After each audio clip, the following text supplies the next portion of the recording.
in a world that walks the line. There's a rare few who think outside the box together for the crew. To break the equations, not bound to any rule. Exposing to the world the universe's own view. It takes the talent of the craftsman, it takes the mind of the fool, to make the vision realize energy and matter in a duel. To a break, to a duel. The old man Bills was running through his head. Cheryl probably got it hiding under his bed. Penny up to Annie making power for days. Don't listen to a word that the straight dope says. Mike building batteries that power a ship. Victor comes and talking math, that's the water spiral dip. Sean chucking plasma bolts a mile long. Sheila on the video making tones of the prongs. Bernie breaking matter, they said it couldn't be done. And to all the people in the chat, I know you're having fun. So it's time to spend your Saturday with the dope and old man Bills. Hello everyone, my name is Nathan, otherwise known as Old Man Builds. Joe, what's up? Hello, TGIF, everybody. How are you?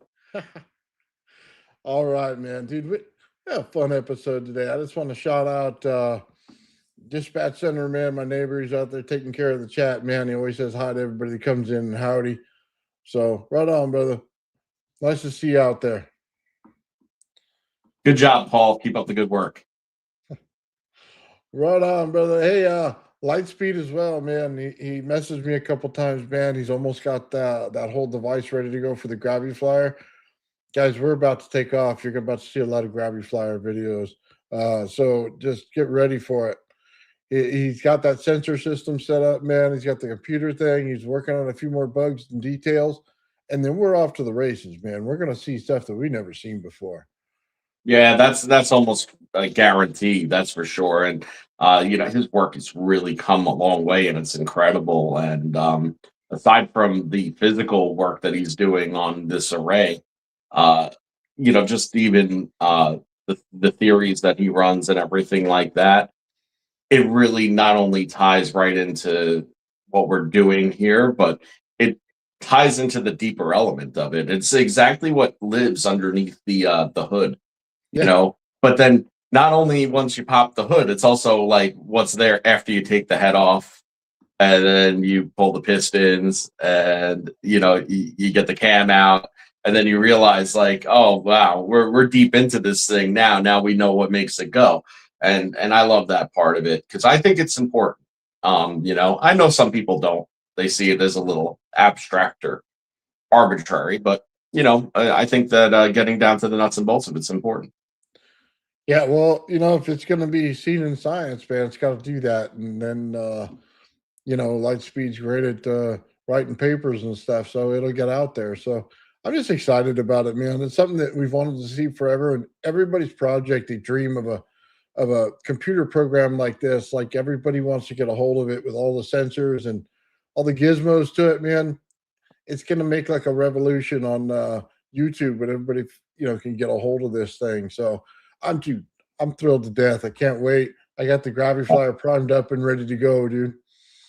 That's awesome. And just the amount of different things that this can control too that's where it's at, because it's not only the Gravity Flyer. I mean, it's the RAV. It's any of the free energy devices. You'll be getting a full-on view of exactly what everything's doing and where it could be improved on paper and then ultimately implemented. Because once it could be improved on paper, but you're able to create, the fine adjustments and modulations, well, now you're not dealing on paper anymore. Now you're bringing real results to the table, and that's where it's at, man. Just putting the data in. I mean, think about that. You say you have a pulse motor, right? And you want to know exactly how it runs. Every bit of data you can get out of a pulse motor would be on there. And then you can cross-reference it to a Bedini device. Then you do the RAV against it versus the Gravity Flyer. I mean, it's going to tell a whole story beyond just what we were looking at. So, and dude, what makes it even better, I mean, just out of this world, dude, is he designed a computer program to house it all with all the sensory data. So it all matches. It's not like abstract here and there. It's all in one. That's, dude, beyond belief, way cool. And we're going to have data for miles and miles, if you know what I mean. Looking forward to it. That's exactly what we've been missing all along in this. Is it's like, we have all the evidence is all there, and well, you could see it, and you see what it does, and whatever. But there's been parts of it that have been left to speculation, and you know what? For us, that's kind of okay because, well, we know what we're seeing. So it's since you take it from the ground up, from theory to actual how it works, and then having it work in front of you, and then you see what it does. There's no question. But people are skeptical, and rightfully so. I mean, realistically, rightfully so. If you just accepted everything at face value, especially when it comes to this sort of stuff, you'd be sold a bill of goods every 5 minutes, and most of the time we are. But for what it's worth, and it's a little related because it's about like people and their theories and opinions that they put out there in this physics community. Actually, this week, something just popped up on like my Facebook feed or whatever have you. It was like a science article, like, and it was clickbaiting you into. It was like, scientists believe that extra extra dimensions exist, and how this concerns them. You know what I mean? And it was sort of clickbaity like that. And it got like a lot of people commenting on it.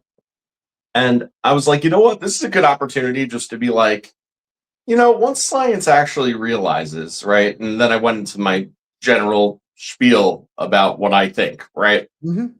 Short, couple paragraphs, whatever. It got a little bit of attention. Some people liked it, people commenting. But the one where I had my moment, which made me smile, was when one guy tried to be the wise ass. He was like, kind of to the effect of like, "Nice story, bro. Where's the math?" And that's when I was like, "Hold my beer," And I literally screenshot my entire physics paper and replied with a picture of every single thing. And then I took the RAV and I took a handful of photos of the RAV. I was like, laboratory experiments that run adjacent to this paper, showing it in action. Bang, bang, bang. I was like, I don't think that guy saw that coming. Not in a million years. No, it was laying the pipe on him right there, man. It's like, I said it in simple language because of the platform in which it was. So it's like, told it as a nice little story, short and brief. It's That's like so great. Oh, dude, Lightspeed says he's going to open source the software and firmware as soon as it's up and running. Dude, we're all going to be on this program, bro. That's Oh, it. yeah. All right, we're going to talk about this little device here, Joe. I don't even know what do they call that device? I don't know. The finger weaver. They keep trying to say it's built with yarn, aren't they?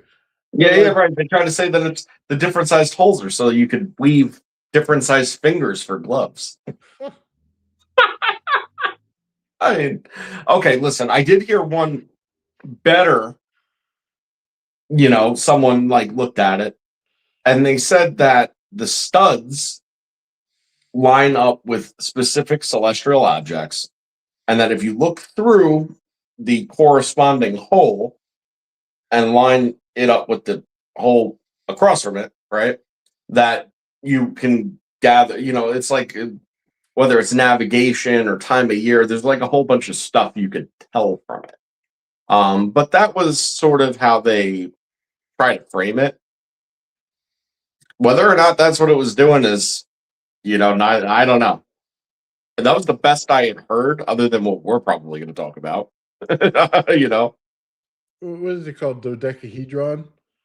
Mhm. So let me just explain this, and I'll try to go really easy at first. So you get the 5 sides on it, and then on the inside you got circles, right? And they're all different sizes. They all correlate to resonance frequencies. Let me Mhm. just real simple. The size of the Absolutely. circle is a resonance frequency. Why Yeah, is they're that? in proportion. Yeah, they're exactly ratioed that way. I agree. Yes. So if you take the center and you say it's a light prism, then what happens? Well, then what it's telling you is that each one of those things represents a frequency inside of it. and each one of the little balls represents what's the core of this thing is made of. So it became real easy when we saw the RAV, when we saw basically an atom structure built out in it. It told you what this device was, and that you're building structured plasma. Why would it be that? And I'll just say it's not a candle holder, not made for knitting yarn, not any of those things. Why would it be what we said? Well, it goes down to how they saw everything in the ancient times. Light, how light interferes with plasma. That it's all over their work. It's in every single thing that they did. They were writing about lighting effects and how it came into things. So what is it inside? It's a prism. It's a light prism. That's what it I is. agree. And it's basically telling you the resonance frequencies based on the diameter of what's going on, which makes perfect sense because it's all in harmonics. So now we look at it and we understand their language. Now, what they're trying to say, if you start with that basis and you go back through every single structure in Europe and you say, okay, what's going on in all these lead glass? What's going on with the frequency patterns they're putting into them? Why are they putting that in there in light? Why is refractive light so important? And you go based on this science here and you say, okay, resonance, frequency, harmonics, light, you put it in together, you're dealing with light prisms. Now it's a whole language upon itself that's basically like a code breaker. It's basically giving you the primer to get through everything. So you're going, oh my God, this is a whole different window of what's going on. It comes to a head when you start seeing what they're building. And this goes to the other pictures on the front. You see the magnet on the side. You see the magnet on the top and the bottom, all the sides, right? What does it do in plasma when you put magnets all around it and you create the structure on the inside? It holds it in a perfect spherical structure. That's the point. It's creating a resonance structure on the inside. What we're not figuring out yet is each magnet has to be different. You see, they have them all the same, but that's not the way it goes. Each magnet is different. And then you get the different resonance frequencies, right? That's dead on, man, because we've been saying this from day one, and it is asymmetric, right? Non-equilibrium, right? Not as like our human mind loves to go to symmetric equilibrium, because that's like total. That's feng shui. You know what I mean? It's like everything is. Well, science tells us everything's equal. They try to make everything equal, and that's what they base science on in physics, but it's not.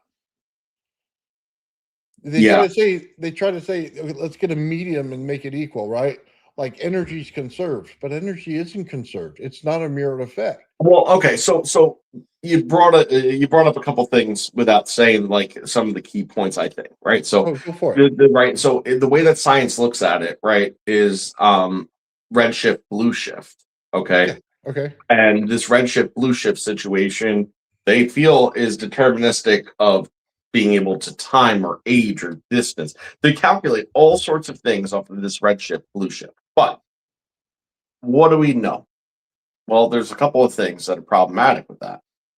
Well, first of all, I'll say the funny one first. Okay.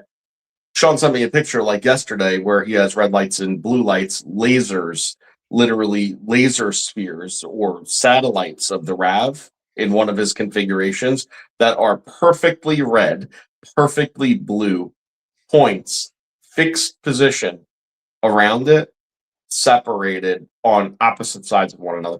So, I mean, first of all, there's that.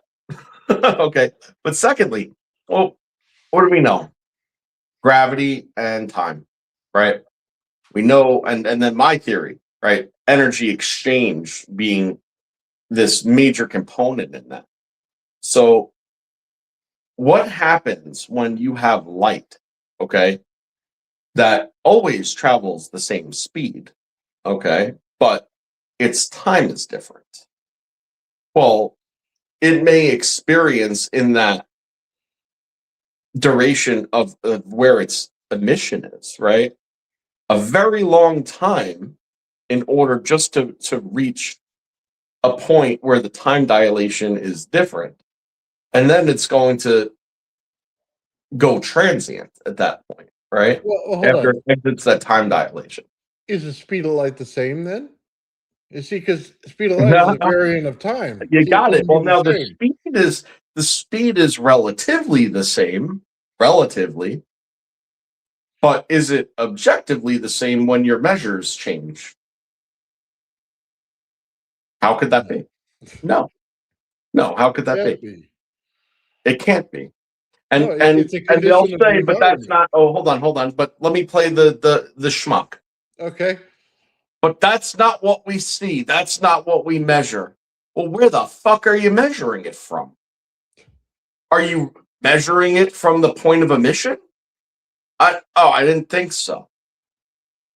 Okay, so what you're taking outside perspectives, and then like just, and then it's like you got to realize like these time dilation zones, like we have our own, right? And each planet in our solar system has its own, but our solar system has its own. Get it? Right? Mhm. Like, and it's not exactly equal across the board, but it generally is more equal here because we have a solar system ambient dilation, which is then modified based on the planet or moon or whatever it is, whatever material object is inside that dilation zone, which then has the modifier, which gives it its own specific, right? But something out, so every single measure that you're taking is within the solar system. Guess what? Our galaxy has its own time dilation. Yeah. That's ambient to it generally. That your That's right. solar system and your star cluster and everything within it is subject to. But now you're looking outside of that and you're trying to make a determination, and then you think that you could be fucking correct about anything, and it's ludicrous for anybody to be, uh, so to be so matter of fact when the only matter of fact is that you work the numbers and the theories to make your observations work and not the other way around. Yeah. Yeah. If you're only dealing with what you see and what you can measure, you've just gone done fucked up. Yeah. Well, I mean, I'll be honest with you, man. How they would think the speed of light would be the same in every single solar system is beyond me, because it's a preset condition based on the environment that it goes into. So if you build it out and it builds out as the center point or as the focal point of the solar system is the sun, then it's all deterministic on the sun itself and what kind of sun it is on the speed of light in that area. So look, every solar system is going to be different based on that, because it's based on the impedance of the dielectric between the sun and the outside of the field and how fast they can get to it. If there's nothing in that area, it moves faster. If there are other things in there like gases and stuff, it moves slower. The speed of light is determined by that. By the way, it's not really the speed of light, it's speed of the dielectric that gets to anything that it hits, and then the reflection of that off of it is what you're going to get. So light doesn't actually travel. The dielectric travels. It hits that item, and boom, it accelerates it by putting massive amounts of energy into it, putting off a photon. And then the photon itself goes boom, and that's what you call the speed of light. Yeah, I agree. And that is the point. And you just have to remember the one thing, right? Because there's a lot of talk, right, about the dielectric field and how that dielectric field is actually the ether, right? Well, Mhm. it's It is. interesting because, but hold on, the thing is that, but for not magnetism, okay, then and radiation and any other form of current generally, then not for the dielectric. You see, you actually, in order for something to be a dielectric field, you need the inverse to react with it, in that manner, or else it becomes minutia. Um, but the magnetic field tends to be more functional because the dielectric field is mostly a state of potential. Okay, See hold what on. I So mean? yeah, So let's just you let me get go where here for it. No, let me go. They're linked. They have to be linked. they are linked. That's the Yes. point. Exactly. Yeah, so you have basically the magnetic side, and then you have another side which is high voltage potential, right? And Mhm. then it's the dielectric between them. It's the relationship between them. based on the frequency of it is where you fall in that scale between them. So if you look at the ether, what is ether? It has to be all three of those components together. Yep. That's what it is. And it doesn't matter where you fall on it. It means that it's all put together.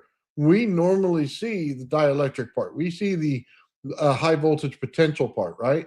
As the ether, most people would say. And it's non-static. I gotta put that out there because I've seen so many people make the mistake and fall into the trap.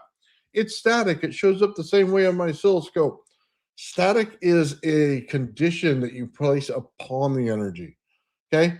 It has to do with friction. Okay. You create friction, you create static. This is non-static. And I could tell you that from building the experiment myself. It goes through everything. It doesn't have a static nature to it. You could stand right in front of it and it messes with you. It's like when you turn on your Tesla coil, Joe, and you feel that feeling, there's no static in that room. No. None whatsoever, but it truly goes through everything and hits you. Wait till you get to the center of it and feel it. That's why I always tell you to get the fluorescent bulb, because you start to realize something. You start pulling oranges apart and you feel that feeling in between, that it's a pure energy. And then you could take your hand and cut it, you know what I mean? And play with it. But it's exactly the field you need to play in. And that's what it means, man. It's unbelievable.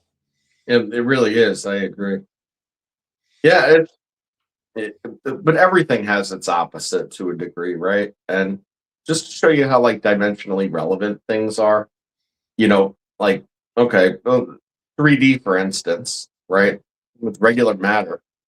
And of course, there's more colors that could be observed. Okay. But if you look at your primary colors, okay, realistically, you have like three primary colors, so they say, and light mixes different than pigments do because you're talking about the difference between emission and something reflecting an emission. So it doesn't work the same, right?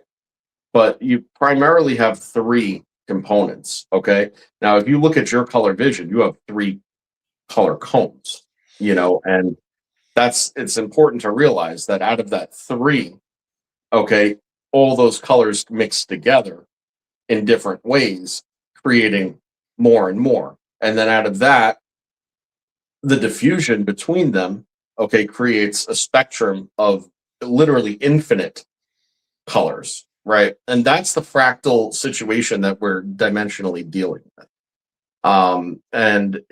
The reason I say it is it's important because we were talking about refraction before. And, anytime that you start to use something like a prism and you start breaking it down into its components, it becomes interesting because you're able to take something and break it down into its basic components. Now, obviously, our eyesight is only very, very limited. Okay, but the interesting thing, even about our limitations, is that the perception of the wavelengths that we can't see still fall somewhat into reason of colors that we can. So we see only the middle of the spectrum, but what falls all the way to the left and what falls all the way to the right and then loops back around and meets each other at some point, because that's how everything works, right, is actually pretty much fully representative of the full spectrum. So I gotta say this, Joe. A blind animal sees more than we do in certain ways. Okay. They just see the fields. Okay. They see the lines that we don't see. That's the point. So we look out and we see all these colors, right? And we're enamored with them and we think we see everything, right? They're seeing the fields that come off the you, they're seeing the fields that come off the other animal. They're seeing things like that. You think they're colorblind and a disadvantage. They're to an advantage in that. It's like a bat that goes out there and puts on the sonar. He knows where everything in the room is, right? It's a lot different. It's like being able to see based on resonance. If you go into those studies where they try to take you and put you in this little chair, right, and get you to read another place somewhere and find out what's in there, well, you're doing it based off resonance pings. So you're pinging things in the room like a bat with resonance, and you're trying to see exactly what's in there. That's how they're doing it. There's no mystery there. They're using that sense. It's something that's in us. That's something that we are not using right now and don't know how to develop it yet. It's really interesting you say that because very recently, I think it might have even been this week, I saw like a random video and it just was interesting.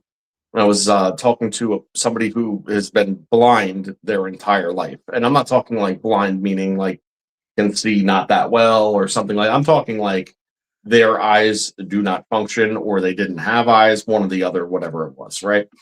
Well, the long and short was they said the most common thing that somebody would ask them after they become comfortable with them is, what is it like being blind? Like, what do you see?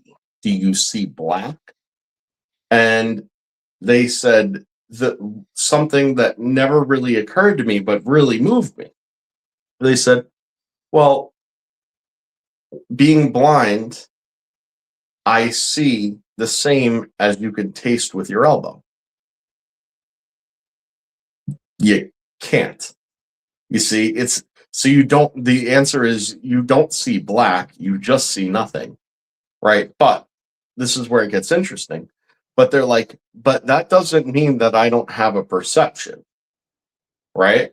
And they said, I perceive all sorts of things, and I can understand them and what they are through that perception, even though I've never seen them and I have no idea what they look like, although I know what they look like to me, Mhm. and that made a lot of sense because they've always said, right, if you lose one sense, usually your other senses become more acute, in order to make up for that deficit. Well, vision takes up such an extreme amount of our perception of reality and so much processing power that you don't even realize if you were to close your eyes, how much your vision is superimposed over all your other senses.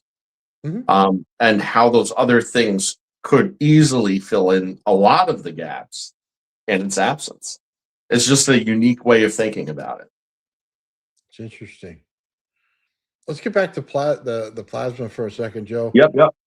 We're still in the early hour. I want to make sure we cover it. We are not falling totally off the rails. It's all relative. Yeah. It is. It's all related. It's all the same. Well, basically, what's going on is the reason they want you to see things in the way that we're seeing them in the resonance structures, the harmonic of what's going on inside of the plasma structure, it is because when you look at the sun or something like that, we think in science that there's something going on that isn't. And there's something going on in there that they're trying to tell you about. So they're telling you there's zoning that's going on in there. They're telling you there's leakage between the sheath layers. They're telling you that there's frequency in there. What they're not telling you is that it's some kind of reactor. They're not telling you that. That's not what this is. So science is going down the road of it's a reactor and we got to make it as a power plant. No, it's really not a power plant in the way that you think it is. It's an explosion over time. So basically, it's a time dilation field in the center of it that slows down everything and slows down the whole reaction of it. You think it's moving fast because your perception of time is different. It's not. It's moving really slow and taking out the energy over a time period of its life. And they know that because they say it's going to take trillions of years or billions of years for the life of a sun to give out, right? So they already know what it is. There's no question about what I'm saying. It's just how it's done. So they're trying to figure out exactly how to do it. They think this is over unity. It's a misconception in science that it's over unity. It's only over unity until it gets to the point of explosion. So as you're feeding this thing, trying to make it a unity project, it won't be because you're going to feed it more energy than what you can get out of it at all times. The math never works out until you realize what you're doing. You have to create a time dilation field in the center of this thing in order to pull the energy out properly. You see, that's the missing factor. That's what they're not understanding. That's why Well, understanding resonance and frequencies of things, because that is your time dilation. so humor this for a second because I found it's interesting and related, right? Mhm. So I had a weird conversation with GPT just because I was like, in the mood for that sort of conversation that I can't really have with anyone else. Okay. And I know convincing it of things sometimes becomes difficult. So it's like, I'm just trying to figure. But I was talking about the energy exchange that I keep on talking about, which is directly related to time dilation, right? That is the Okay. energy exchange. Cool.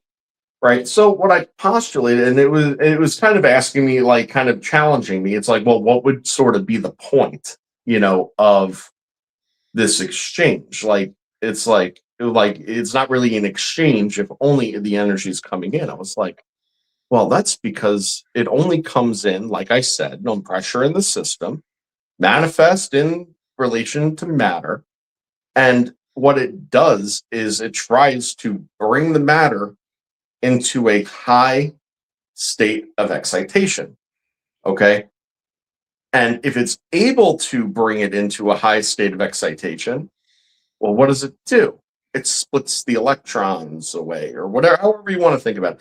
It splits the electrons away from the low energy state, which is the atomic nuclei and the proton, right? And it takes those electrons and it charges them high vibrational energy. Well, yes, that's the goal. What is that? Plasma.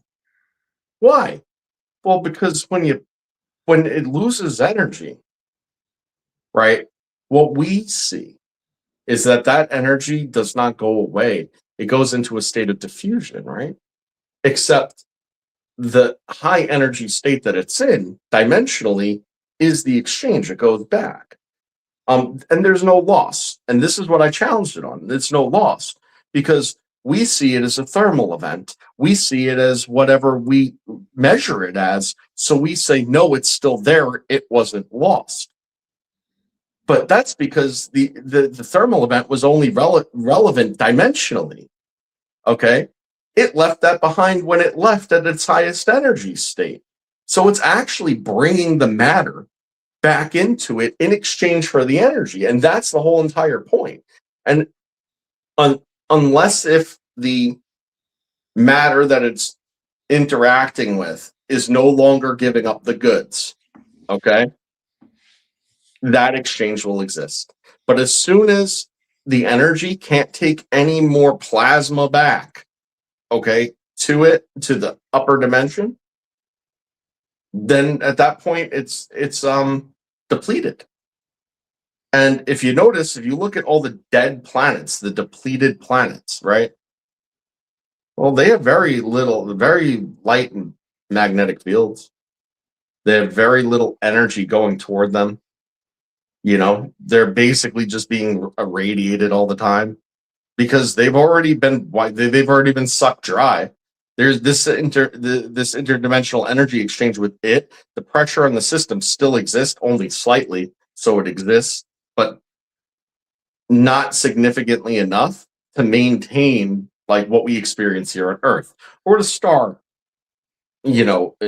experiences, or what a gas planet experiences with its massive gravitation, and its huge size because it's all made of hydrogen, for Christ's sakes. You know what I mean?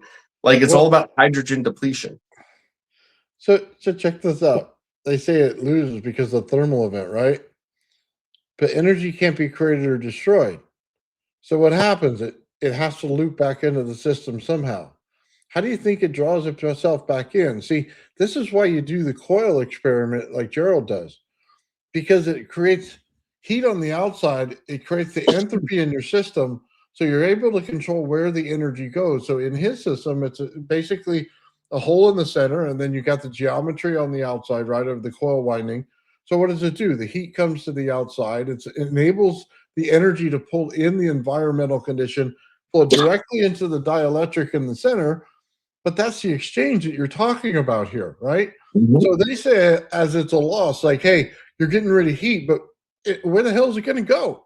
No, they're You're in a not saying bubble. so. Okay, so the argument here is that this exchange can't take place because everything is accounted for, you know, it materially, right? But that's not true. It has to And it's take not place true. to account for it. It's that it's leaving the signature that's dimensionally relevant behind, which is thermal, and the thermal goes into a state of thermal diffusion. So it follows exactly what they're saying, but the point is that the plasma goes back. You see, and that's the point that I'm trying to make, is that the plasma is the bridge that exists both here and in that extra dimension.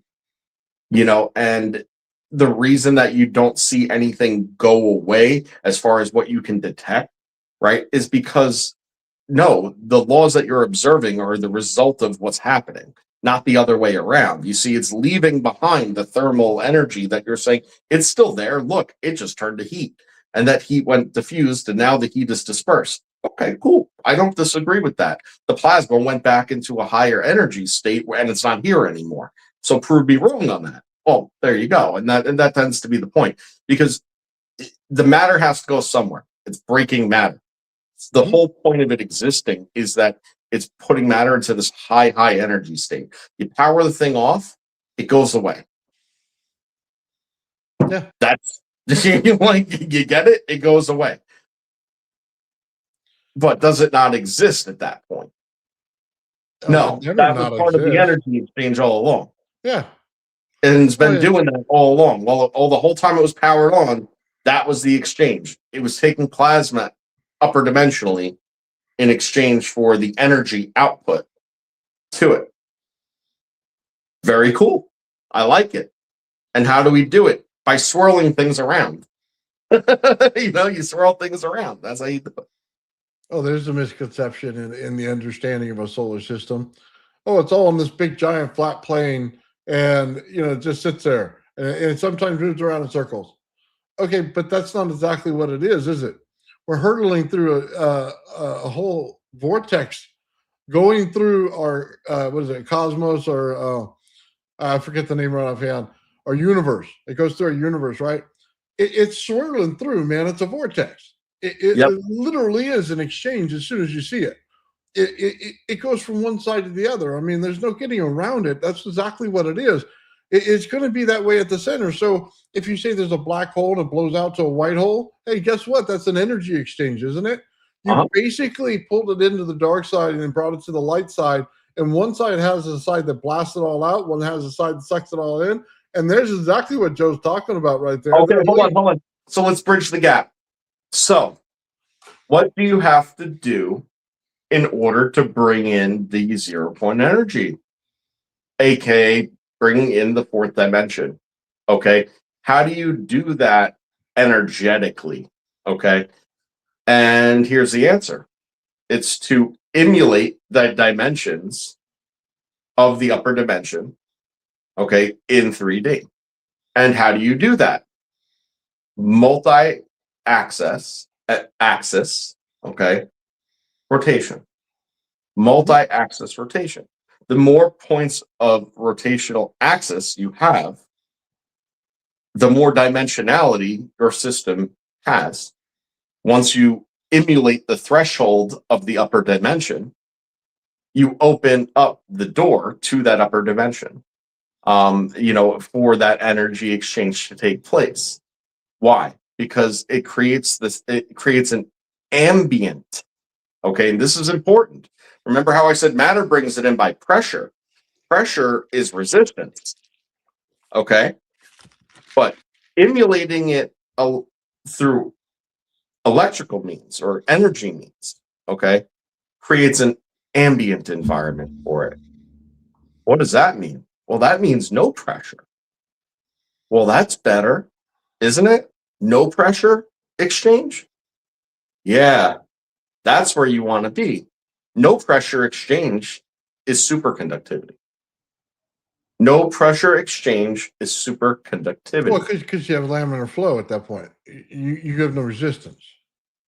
Exactly. And you do it by either raising or lowering your energy state. That's to the ambient of that. And the only way that you can do that is to either speed things up or slow things down, but on a multi-axis rotational circumstance. Okay, so I'm gonna throw this out there at you. It's that simple relationship that you're talking about that is the reason for time dilation. So let's just go into it. And it goes to what Darren is saying right here. Mhm. Opposite of the vortex of the sun. Yeah. It's that dark spot. It's that anchor. It's the other side of it that makes it dimensionally relevant. It's a tether. It's what's Everything's causing the time tethered, yeah. dilation. Yeah. That right there is the exchange causing the time dilation. You see, it's never just one. That's the point here. It's never just one. Even in the center of our planet, it's never just one. Okay, it has to create that other side to create the exchange, which creates the time dilation field. Okay, that's where it's right. It's interlooped to each other. It's the flow. Okay, it's the exchange of it. That's the difference. That's what's going on here. That's what you have to understand. It absolutely has to have that other side, or else it won't dilate time. I don't think people really understand that. So here's the cool thing, right? To imagine a little thought experiment real quick. I've thought of many ways to try and describe this, but this is the best way that I've come up with. The idea here is like, let's say you had a fish tank filled with water, okay? And you were able to just snap your fingers and have of that water, an ice cube freeze out of the water in the middle of the tank, okay? And then it floats up to the surface, okay? And what do we know about the ice cube? Well, the ice cube will float at the surface, right, with most of it underneath.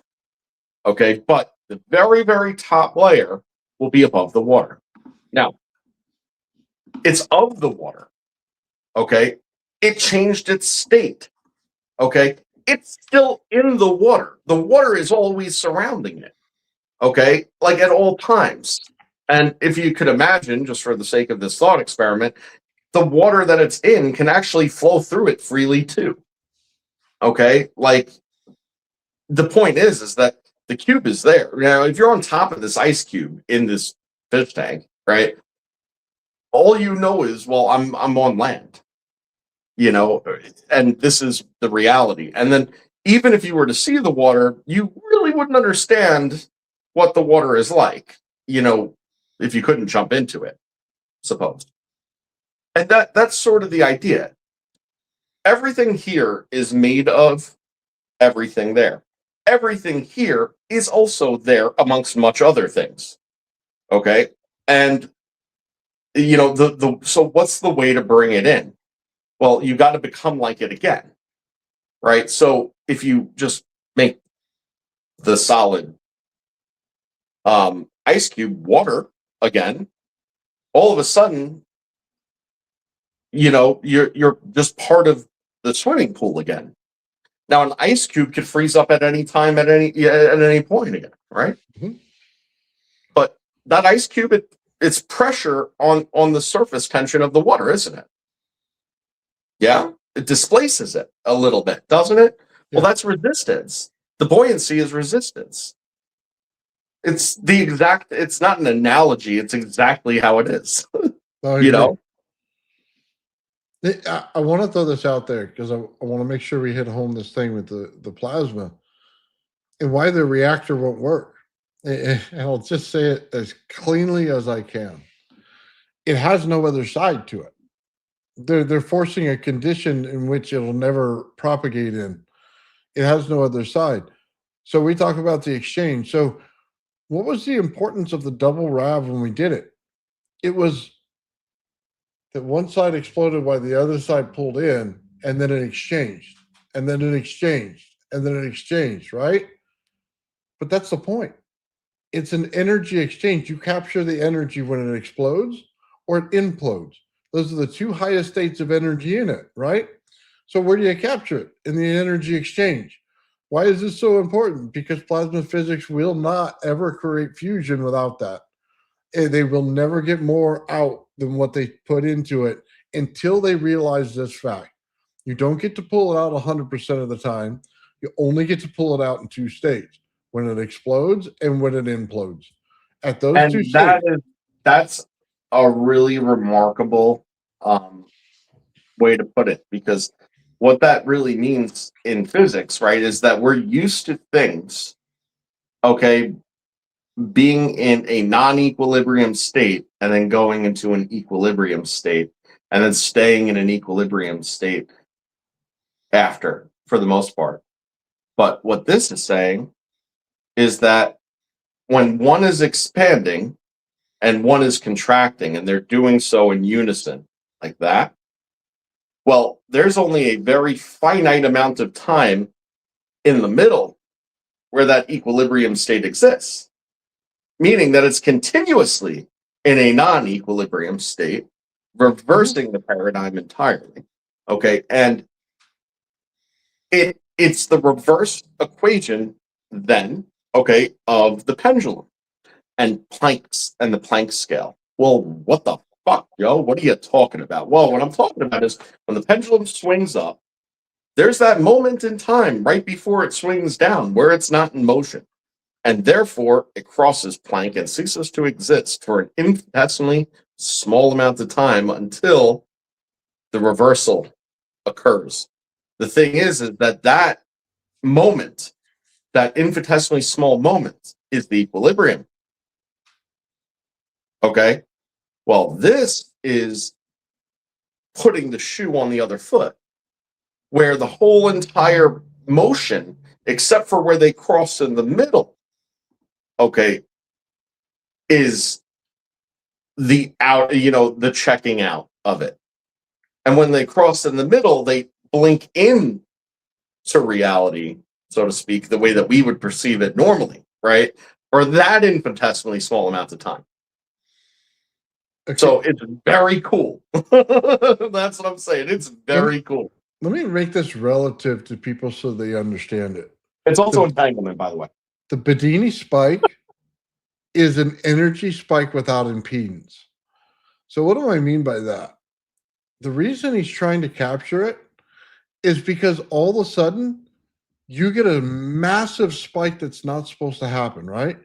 It means that it's letting go of all the other garbage that's in the system. And at that very point, that very second, the maximum amount of energy is reached, and then it goes back down into a normal system. That's why he's trying to pull the spike out. That's the energy right there. That's the piece you need. You see, that's exactly what it's doing. See, energy never cancels itself out. I don't know why they get this thing. It's some ignorance in their brain, thinking the waves looking the same cancel each other out. No, they create a spike. That spike is the maximum amount of energy in the system that you can possibly get. The higher that is, the more energy you can pull out. It's the time you need to pull it out right then and there. Every single experiment that we're doing in cold energy or over unity or anything like that has to deal with that spike because of that exact same reason. Boom, there's the energy. Well, see, that and that's cool and right, except there is such a thing as what they would consider pure cancellation, where there is no spike event because it's purely deconstructive interference. Now, in this situation, is it canceled?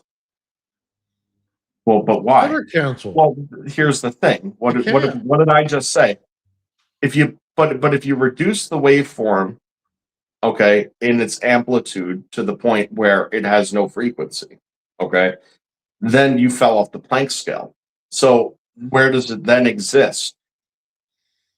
It just returned into a state of potential that is to be brought in. It's still, that tension still exists. And that's the point. The tension still exists. And that tension is actually higher and transient in those points as those spikes, because that's the inverse of it going all the way down. Is it going the sum of the both, at least, at minimum? Right? So realistically, it becomes transient. And then wherever that becomes a scalar event. Okay? Because you had the direction this way and the direction that way that had total cancellation. Well, when you propose that they would continue going in that those same directions in a state of diffusion the same as they would if you suppose, all of a sudden you realize it's a 360-degree outward propagation of a greater sum of energy potential, that as soon as it interacts on the other side, they'll say there's random blips. Random blips. All right. Yeah. The energy just Nothing sparks up random. every so often. No. That was your canceled waveform interacting at a certain point. Oh, okay, And hold on. that's the deal. Hang on. What happens? I'll just tell you this: if it doesn't spike up in energy, and this is what happens in systems. Okay, you get a spike, you can pull the energy out, right? It's showing you it's there. If it doesn't show you it's there, and it looks like two waves going across from each other, guess what? This is where runaways happen in your system. This is where you start getting everything going in coherence. Okay. Hmm? This is when the energy builds up and builds up and builds up and builds up. You don't notice it right away, but time does. And time starts expanding that energy. I could tell you, we're running Tesla coils, having one to the other and doing it. The energy in that room is expanding over and over and over and over. Sorry, it's taking out its capacitance in the air because you're structuring the gas all around it by doing it. You don't realize it. That's when you get a runaway. See, there's no state in which it goes goodbye. There's no state in which you could just close your eyes and pretend it's not there. It's working on a different level, is what it's saying. It's, hey, we're just understanding it better than you. It's running faster. It's running faster. It's like if I took a transformer and ran it at the exact same frequency as the frequency on the transformer or the pole outside, right? What happens? I lose impedance. Okay. I now can just boom, pull the energy out at will. It's like a giant siphon hose, is what happens. Why? Because it lost impedance. It's now on the same wavelength. It now pulls the energy out faster because it's flowing faster. Okay. That's the point here. There's no state in which it cancels because it can't. It's energy. It can't be destroyed. It always amplifies. I totally agree with most of that too. Again, it's a matter of measure, right? Like and it's a matter of where you're measuring from and where you see it pop up. See, because like that spike, for instance, it may not pop up here to be measured, it might pop up somewhere else to be measured, right?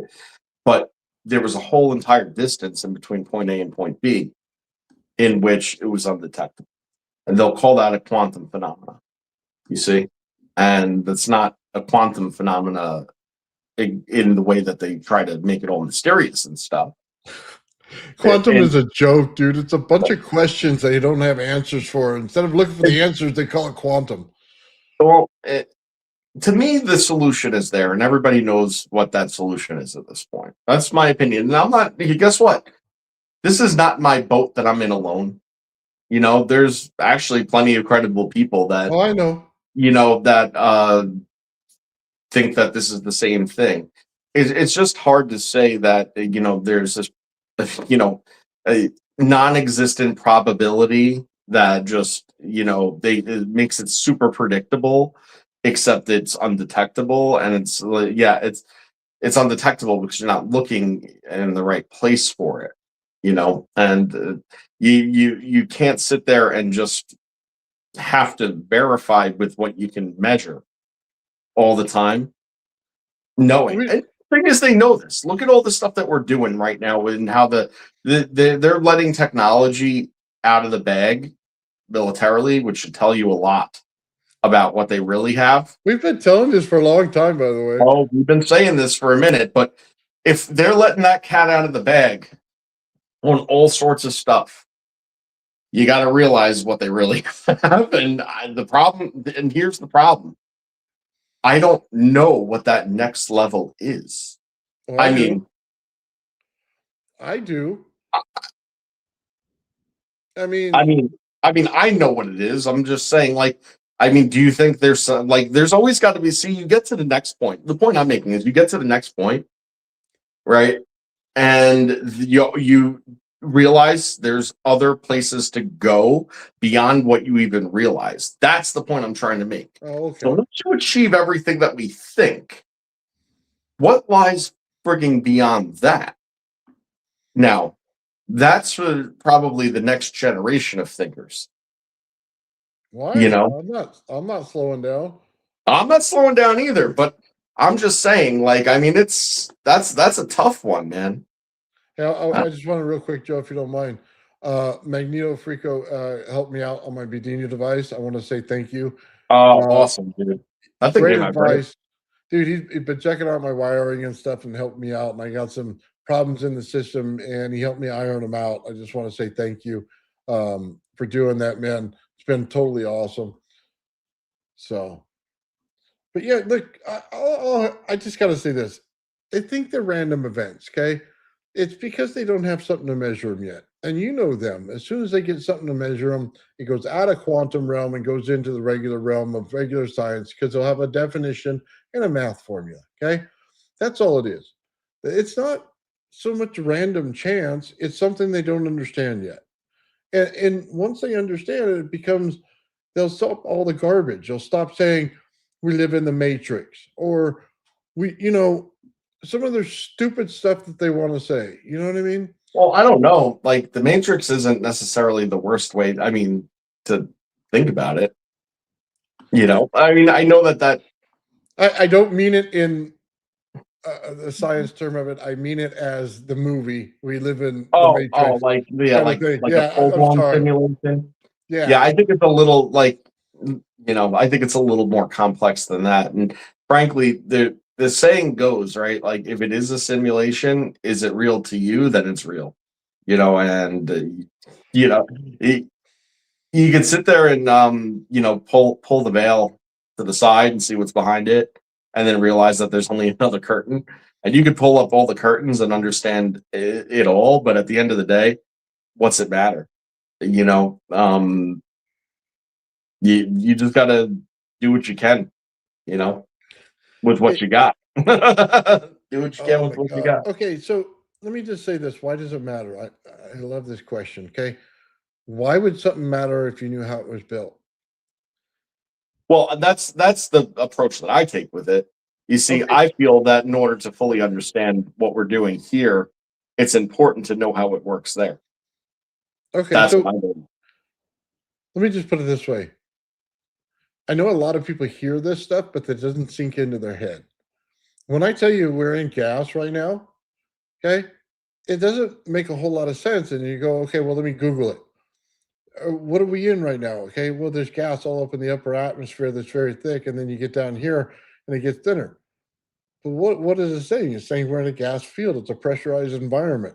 Any type of pressure, even if it's air pressure, is still gas. Okay, so what does that mean? We're trying to manipulate gravity with electricity and not knowing why. See, this is the big point. It's because we're trying to manipulate the gas. Now that you understand that, hot air balloons make all the sense in the world. We're manipulating the heat of the gas in order to change the environmental condition of the balloon so that we go up. Okay, that's great. But what do we want to do with electricity? Why would it make a whole thing in anti gravity? Because in order to control everything, you need electrical zones. You need the sheath layers to build out.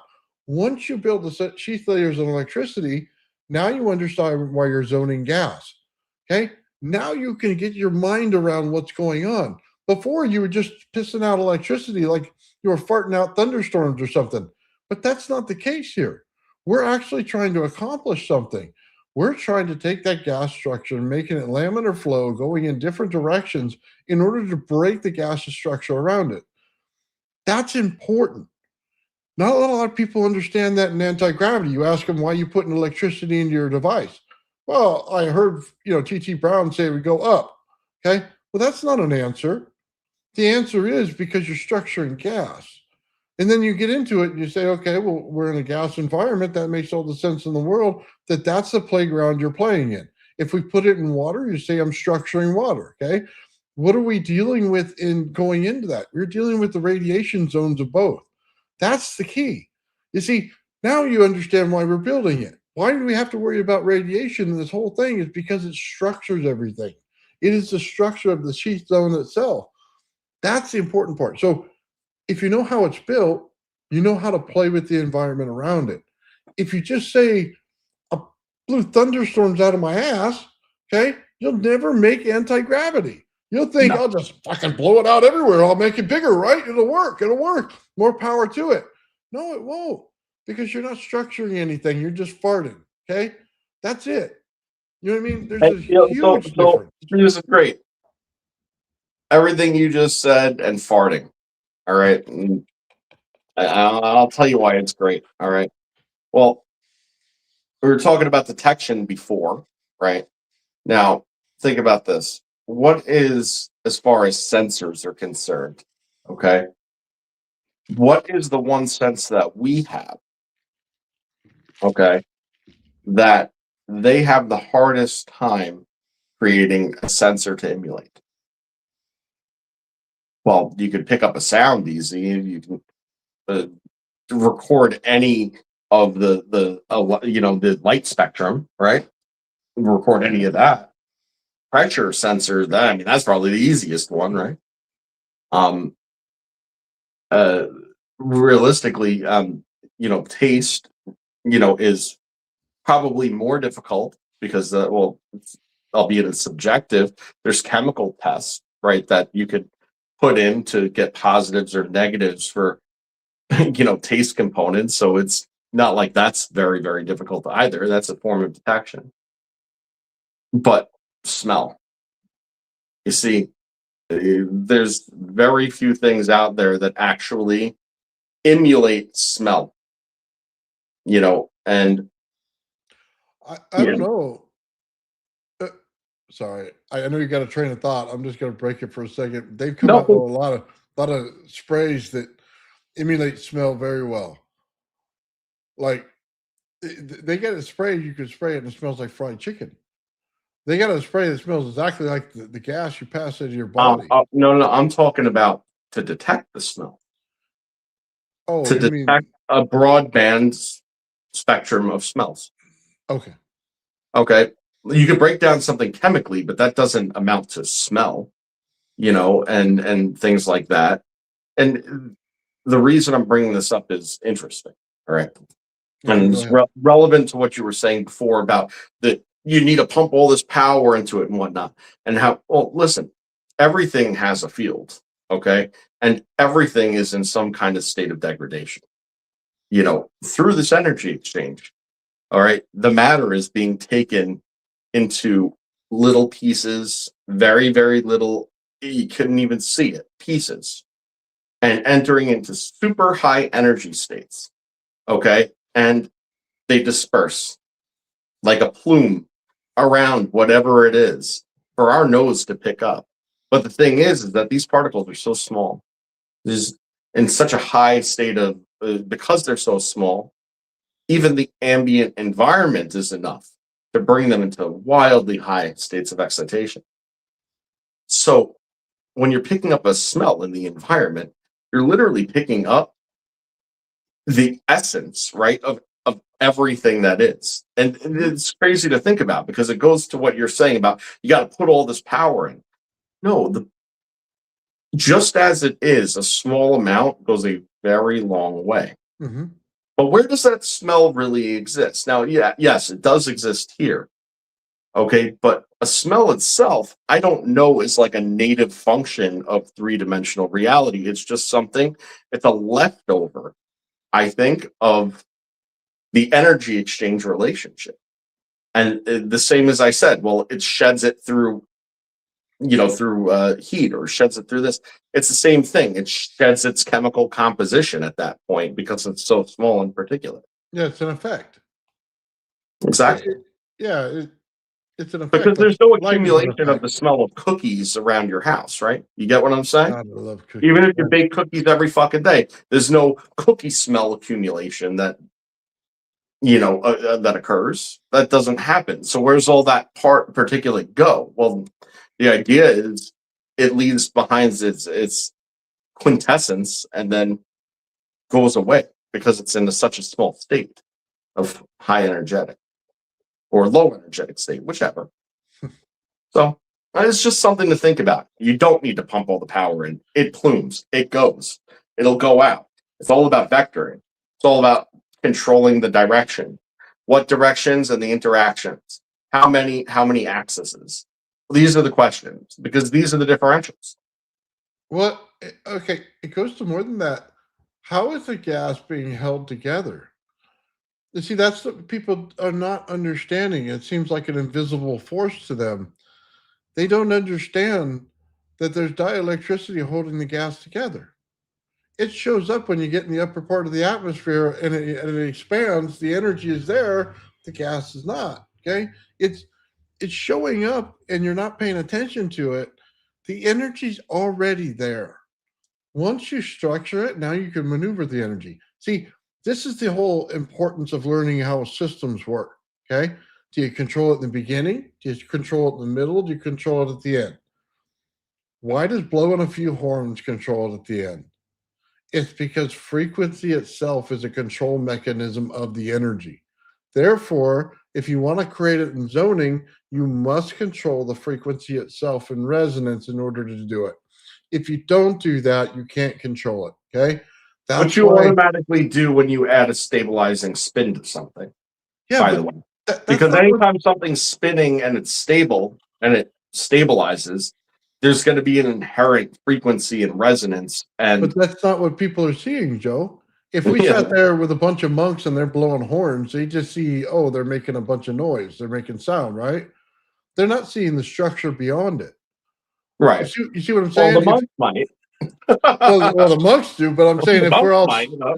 if we're all sitting there in our chonies, you know what I mean, our little monk uniform, and going, "What the hell's going on here?" You know what I mean? You got to really realize what's going on. They're structuring the environment around it by blowing their horns in a certain frequency pattern, which makes resonance together as long as there's two or more. And they're already structuring the environment around it. They understood that that's the control factor. They control energy in the environment based on resonance. It can't be one frequency alone. It has to be two in tandem exactly to make the resonance itself. It's an energy exchange between the two. Think of it in a Tesla coil. The number one goes off to enhance the number two. It's an energy exchange at all times when it goes through there. When it backs up, it blows back out the number one coil and destroys your circuit. Why? Because it's an energy exchange in reverse. So you just understand it differently. The system that we want to control in the environment at all times is the resonance frequency. Right there is where our power is, because we don't need to create power because we can't. It's already there. All we need to do is control it. You see, that's a misunderstanding people have because they don't understand the environment. If they understood gas is held together by a certain electrical structure.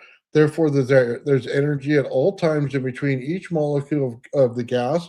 That means that I can use all of those things if I just learn how to control the frequency of them and now control all that energy. Now you can go into a different state. Now you go, okay, now I know properly what I'm dealing with. I know how to control it. Now I just need to find the correct resonance frequency in order to do it. Then you realize something very special. How's a VML created? Two exact cylinders the same, two exact cylinders the same, but opposite the other two. Why? Because resonance frequency, beat frequency is your propulsion, and you're off to the races. Why do you think they're trying to create those things in NASA? Why do you think they want the explosion, and hit one side of it in order to make propulsion? Because this is what they're looking for. Well, now that you understand what they're looking for, now you can understand how to take advantage of it. You see, because they're understanding the problem, you're not. You see what I'm saying? You have to understand how to build a system and understand the problem. That's why people who look at fusion and get it wrong all the time, they still have no clue what they're looking for. They think that the sun is over unity. Therefore, if I can contain that, I have more energy everywhere. But it's not over unity. And once you realize that, then your whole environmental condition has to change inside your structure in order to take advantage of that. We're never going to get past that until you do. Once you realize what it is, then you can get the good. energy. See, this is good because we've talked about, but kind of stumbled on this whole what is over unity. Both of us had a hard time saying what we truly meant it was, you know. like in a solid way. But I think there's a bit of clarity now because what you just said, people think the sun is over unity. Well, why isn't the sun over unity? Well, if you give credence to what I'm saying about the energy exchange, and you propose here, right, that this energy exchange is happening with the sun, we understand that there's still a governing exchange rate there, right? And that governing exchange rate is a direct relationship and correlation between the energy bringing that hydrogen to a plasma form, transmuting and doing all the stuff that it does. Lots of thermal loss. Why? Because it's returning a whole shit ton of energy one way. It's actually returning a lot of the material, right? Back to where it needs to be, in exchange for a lot of thermal heat. And we just say, well, that's what happened to it. Okay.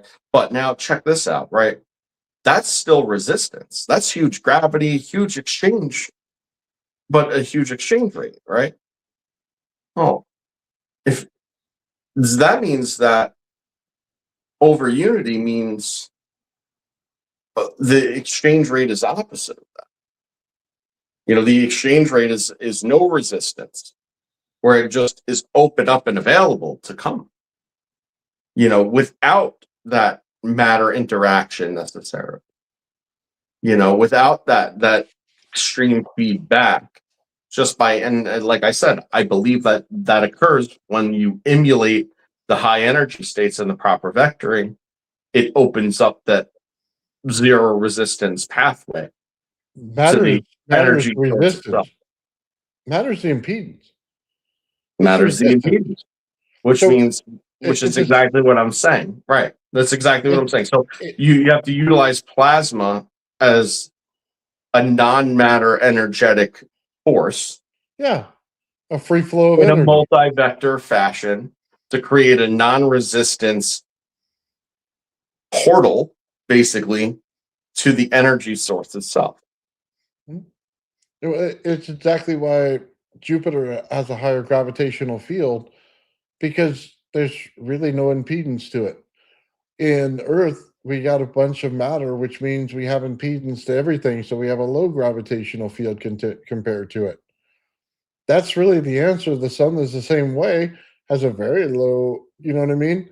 There's very low matter inside of it. So what happens? There's no impedance. It's able to flow freely. It's not hard to figure out once you understand what you're looking at in that exchange. You know what I mean? Matter, rotational matter, it's not what you think it is in gravity. It's a hindrance to it. You know what I You're mean? right. You want to be flowing in gas. You don't want to be trying to flow around the outside of a craft. You want it in the gas structure around it. It's big difference in understanding something, because static electricity is the energy around the device. The dielectric is the energy flowing in the gas around it. You see the difference? Because the friction is on the craft itself. That's where you're going to get the static shock. That's where that buildup is, because it's the friction of the energy hitting it. So it's like if you took a skateboard wheel, right, and you hit it with a water jet, and the wheel itself, the energy's on the outside where the water jet hit it, and the wheel will expand, right? And it'll go out and make all kind of misshapen, because the energy's on the outside. That's where the friction is, right? It's the same kind of process. You just got to understand it in that way. But the reason everything's not static electricity, because you don't have any static going on. It's just simply energy that's there. That's why they call it an ether, because it's there, but you can't like feel it, touch it. It just goes right through you. Okay. So, but If it that's was actually static, you'd be like, wow, all day. right. The deal with static, though, and this is the whole point, is that you've created the conditions of the dielectric, okay, in order for there to be excitation. Well, But you've but there's no relationship, and this is super important, right? There's no relationship, however, of all of this charged potential. So it's clingy on the surface, so to speak, in however amount the potential was created. And it will stay there because it's in a state of excitation. Okay. But because it hasn't been vectored yet, right? It has not, it's not subject necessarily to the same resistance that something in motion is, because it lacks that inertial element. You see, it's the only inertial element that it has is that of its own disturbance. But because it's not in relationship to other disturbances, despite there being many, okay, there's no discharge, right? It's not until you touch the frigging thing and then you curse and pull your hand and go, son of a bitch, I can't be, whatever, right? That it actually vectors. And how does it vector? Well, it goes from 0 dimensions To the to dimension of your finger. to 1 dimension. Yeah. Okay, very quickly, and that 0 dimension, by the way, is just another form of a scalar. That's all that really is, because it's inward or outward, but dimensionally irrelevant, because it's just simply an aggravated potential. It's Well, there, but it's not until you hit it. I gotta tell you this, man, it drives me absolutely nuts. People do not realize what the ether is. Okay. They just don't get it. They want to call it all these other words. It's basically just energy that goes through everything. That's what it is. Okay. Right. Well, I defined it as I defined in my way, with the dimensions being involved. Mhm. I just said that it is the barrier between the 4th and 3rd dimension. Important to realize about the barrier, okay, is that it is all everywhere you look and through you. Okay, and we're causing pressure on it. There you go. That's ether for you, baby. It's the barrier. It's the line. What is 4D? Okay, they say is time and space. Well, I don't think so. What's on the other side is geometrically relevant to 4 dimensions of geometric, phenomena, like how you would perceive it otherwise. It's the barrier interference that is time and space. That's the threshold, and it's here, everywhere, and permeating you and everything, because you're made of it. It's cool. Yeah. I can tell you from creating it, there's nothing like it. And in Tesla's own notes, he described it. Okay. You put up lead, it goes through it. You put up iron, it goes through it. You put up anything you want, it'll go through it. You can put your couch in front of it, your TV in your car, it still goes through it. That's when you know it has it. And he calls it a different name. Okay. But it's the same thing. Okay. Well, the whole point is, the reason it goes through everything is because it is the mesh. So when you put something into the mesh, it's like dropping something on a waterbed. That's what it is. You drop something on a waterbed and the whole entire waterbed wriggles.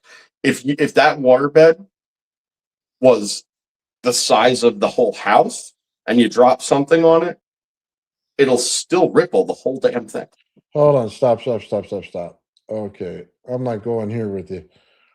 Are you talking about that lattice structure of a flat plane that they try to say is in the solar system? Lattice structure, flat plane. It's not a flat plane. That's a slice of it. See, that's the pressure is like I described. The pressure is the pressure around the ice cube in the fish tank.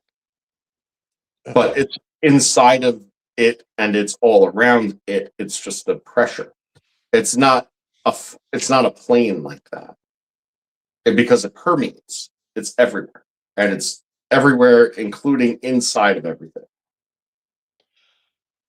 Okay, I just want to make sure we're not going down that road because it drives me nuts. When they No, start here, saying you one want to, okay, here's the road. Take what they show you and multiply it over and over and over again, all the way down to Planck's distance across. And it's basically a 3-dimensional pixel grid of everything it permeates.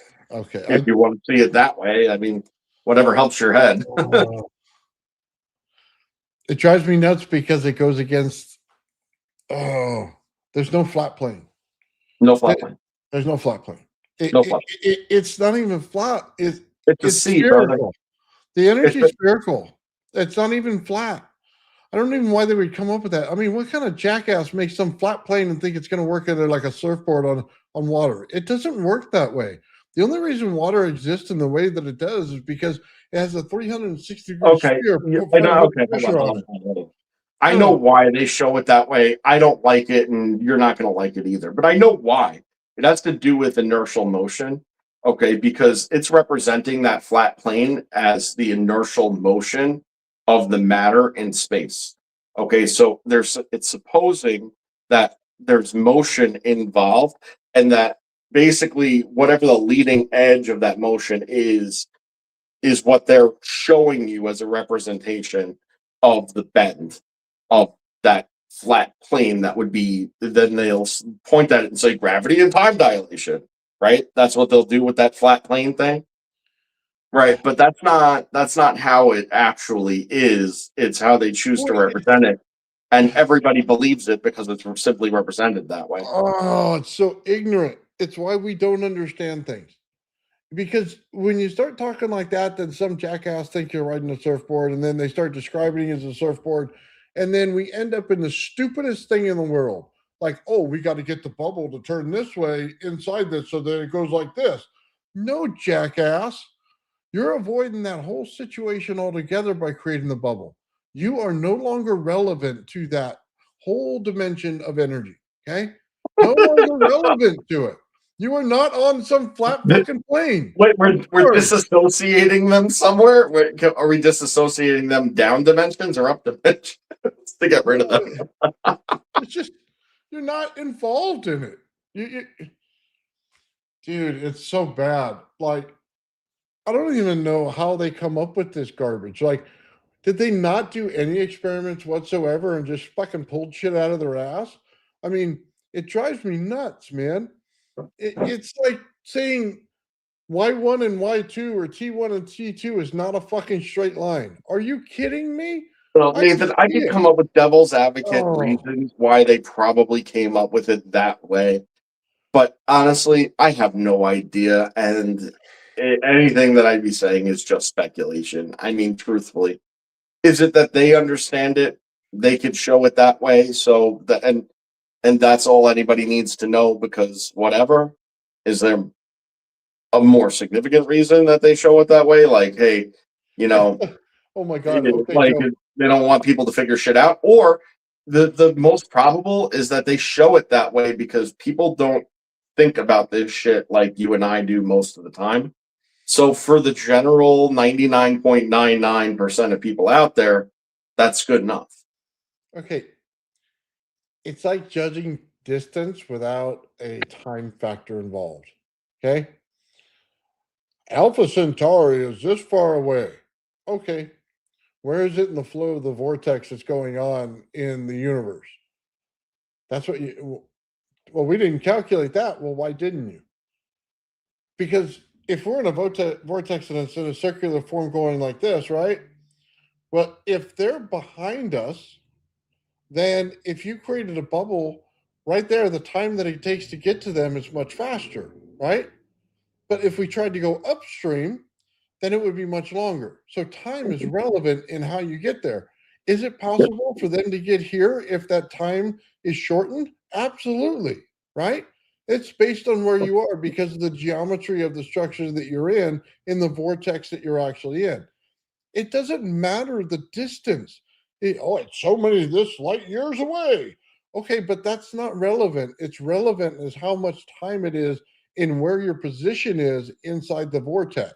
Okay, that's the important part. They don't even take that into a consideration because they don't understand it. They think we're on this flat fucking plane, so we can judge distance the same way. Let me pull out my tape measure and take a look. Well, it doesn't work that way, jackass. We're moving. Okay. You have But everything is also not moving exactly relative to one another because of the multi-axis situation that's going on. And you know, it's super crazy to think about. It's something that I've said before, but it's worth saying again, right? If you were to take yourself off of Earth, okay, like way far away from Earth, but you can still see Earth, okay, as a glowing dot, let's just say, and you were to eliminate every single other function, and then you were to watch its motion, it would make no fucking sense to you whatsoever if you were at a still point in space. You'd look at what it's doing, you're like, what is going on? And why? It's because there's so many axes of motion that are occurring. Mm-hmm. And then you're looking at it from one perspective, not from a fixed place, but looking through fixed space, okay, at other points, doing the same exact thing somewhere else, and then trying to make a determination of it. And then you come to find that, well, that was 3 billion years ago that that you're thinking you're looking at in the first place, or whatever they think. And then they try, it's ridiculous. If you could see Earth from the perspective that I just said, it would be doing things like this. It's not just circling the sun, it's chasing the sun, but the sun is chasing in a galaxy, and that galaxy is whipping around. Okay. And aside from that whipping around, none of these axes are the same. Okay. They're all kind of inverse of one another. So the motion becomes like that automatically. And that's only from one perspective. Imagine looking at something doing that on something doing that, you know, and then thinking that you have your handles on it. You know, is everything in a great expanse? Well, I mean, they say it is, and I'm not saying it's not. But is it in a great expanse in the way that you think it is? Is it probable that on the other side of one or the other that the inverse is happening? When you look back to the Big Bang and you see the single point, don't you realize that past that point, it expands back out? It is an hourglass, okay? It is what is an hourglass? It's the center of a torus. You know, you start to get the idea real quick that time exists in the dilation that we experience largely, and the fact that it exists at all, the dimensional threshold and everything, is all because we're still within the compression and decompression zones of a larger 4+ dimensional toroidal sphere itself. Okay, and once you get out the bunghole of that inner geometry and you get blasted out into the outer geometry, which, by the way, upper dimensionally is simultaneously the same, is probably happening all the time, you start to realize you probably spend a lot less time on the outer surface than you do in the inner surface, because that's, you know, that's where the event takes place. You know, so that's probably deterministic of Planck scale. I'm just saying blah, blah, blah, blah, blah, blah, blah. The whole point of where I'm going with this is that, yeah, there's a mirrored image of everything somewhere else. Don't you get it? You know, it's just how it goes. It comes down to, we're just a microcosm of a human cell. I mean, could that be the case? Maybe. It's operationally almost the same thing. Well, once you get down to it, we're just a cell in a big line of cells that are going on, and we exist for a moment in time until we're gone. I mean, we just don't see it that way, but that's kind of what it is. We're only here for a certain amount of time because we see time that way. It's like, okay, if I said this over here, this universe collapsed, but then in the cosmos on this side, one appeared. You see what I'm saying? It's basically working itself out because the outside's like a giant blob. It keeps moving just like this, just like the Earth does. It keeps going, you know what I mean? But one destroys, one creates, one destroys. Like it happens all the time. We are just a moment in time. Right. One destroys, one creates, one expands, one contracts, right? One goes up, one goes down. And at the end of the day, what does that mean? One goes left, one goes right. Yeah. And when they move in unison, then they're alternating. Right? You see, like an alternating current, which is the polarity, which is the differentials. Which this is how it goes full circle. By the way, all of these differentials are actually the same. and they're all just pressure differential. Yeah, but that's why everything's an explosion in time. It creates one, takes it away, creates another one. Like, who knows? We're creating this RAV, right? Some fucker somewhere is pissed off because he's on one of those little universes inside the RAV itself. You know what I mean? On one of the little plasmoids or satellites the guy created, going, fucker, now I don't have any time to do anything. You already destroyed my universe. You know what I mean? I mean, that's how silly it gets to when you really look at what's going on, because it immediately creates a condition, immediately creates the satellites, and it immediately creates everything. So it's like there's somewhere No, someone listen, standing like, nothing can be created without something being destroyed. Okay. Yeah. And again, if you're going to create something that's in a state of compression, decompression, the high energy state, you're going to have something in decompression and compression in a low energy state somewhere else. And they're intrinsically tied. What does that sound like? Well, sounds like entanglement. You know, and that's the thing. And once you have these two sides separated, you have a non-equilibrium. And when you have a non-equilibrium and then it's structured, all of a sudden you have a situation where the environment, the dimensionality of the environment then changes. Now you have a pump, you have a hole, you have an access point, you have a 0 point, whatever you want to call it. It doesn't matter. The thing is, it's all the same. And what does it come down to? Once again, well, what is compression? Depression, pressure, right? Okay. So that's how it all works, pressure. So when you create the greatest possible pressure differential, is where the greatest energy is. it's where the greatest energy is. That's Always has been. That's how it all works. Yeah. Oh man. Yep. I love how this stuff actually works, dude. I hate it when they try to confine things in the wrong way, or they try to quickly explain it like the 2-year-old. It drives me nuts. It's like, dude, I just look at them like they're stupid.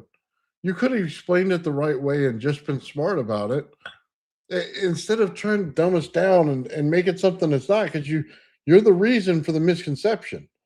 Just understand that if you try to dumb this down and try to give it to people on a fucking 2-year-old level, you are the reason for the misconception. Okay. You should not make a video. You need to go back and learn. The guy that go, oh, I'm debunking electrical theory. What are you, a fucking idiot? Okay. If you don't have electricity, you don't have a universe. Okay. Oh, I'm going to debunk that. Yeah, you're a fucking moron. Okay. I don't give a shit how many subscribers you got. You're a fucking moron. Okay. It's all cohesive working together. I mean, physics even says it. I mean, go to any physics experiment. How do you think they're fucking putting on their laser? Oh, no, they're not using energy from that. It's lightning from God. Yeah, you're an idiot. Okay. All right, hold on. So how far reaching is all this stuff, you know? Well, and is there such thing, like, let's say, as a closed system? Well, not really. And I'll explain exactly how. It's just because things change. I want you to think about your body real quick, right? It acts like a pump, expansion and contraction, right? Well, the simple mind's like, well, it pumps blood, so it goes squirt. Well, no, you got to remember, for every squirt and then it relaxes, it creates the opposite, right? Pressure. So you get a squirt and a suck and right? So that's how that works. Well, then it comes out of your heart, and then if you look at the shape of your aorta, and you realize how it's structured in that particular curve and the shape of it, right? What you realize is that it's swirling your blood around. Well, why? Because, well, your blood has a lot of iron in it, also plasma, something, right? It's just ironic, I suppose, but creates these vortices and under pressure. It creates laminar flow, right? And the laminar flow allows for a lot of forgiveness in the system, right? Because system doesn't always, just like your heart rate's not always constant, right? It depends on your needs. And to avoid your turbulence, which would cause you to die of cardiac arrest, it has this laminar flow that allows for these oddities to occur and kind of slip into the middle of the stream, you know, and that's how that works. Nobody says that, but that's how that works. Well, it doesn't end there, because then there's capillary action, right? Because we have capillaries. It's literally what they're called, and then there's this other thing called capillary action. Well, what's that? Well, you have these small little areas that put out, but as a result of that putting out, it follows. And the same as that occurs, because it's leaving, that absence and that pressure loss is made up for on the back end by taking it in from what was just used in an exchange. And that's how that works. And then your blood pumps through your body, and you know, it fuels your metabolism. And what does your metabolism do? Burn more energy that ultimately gets dissipated through motion, which is heat through the resistance. Then it's emanated out of the body. And this is purely on a mechanical basis. This has nothing to do with your actual being. This is just your physicality. But when you look at that system and then you realize exactly what it's doing, you got to realize is that it takes one side and separates it from the other, and knows to put that side into the return for recharge, and then puts out the recharge stuff back into you the way that you need it. That's exactly what the heart acts as, is the RAV. Yeah. That's it. It just acts as the RAV. Heart's a pump. They basically tell you that. Day one, it's a pump. It's just pumping things from one end to the other. But then what's the anode? Well, your lungs. The lungs is your That's anode. the exchange. That's the exchange. Yeah. Yeah. Boom, back and That's forth. the high energy state. Well, what is a high energy state? Yeah, it's a high energy state. It's got lots of oxygen. You know, it's got lots of hydrogen. It's got, well, nitrogen, which is neither here nor there. But, you know, Let's move out of the human body. I don't want to get in trouble with YouTube. no, they changed their policies. We're good, but we're not talking not health advice. Okay. This is all biology we're talking about, and I'm fairly certain things I said was accurate. I just, you know what? I think you're right, Joe. I think we're all right. I just want to establish something for people out there. It's the reason Victor Schauberger understood anti-gravity where other people wouldn't, is because he understood water flow and how it moves and how to control it and things like that and the energy state in it. He saw that the structure of the environment was gas and that you can control it like water. That was the point. And when you see him do his energy experiment, or when they recreated it, you see water doing this, making your famous little donut. Okay. And then you start to understand what he was talking about. He had structured the environment of the air itself for the water to flow like this. That's what he was doing. Okay. So just understand Schauberger the right way. That's what it is.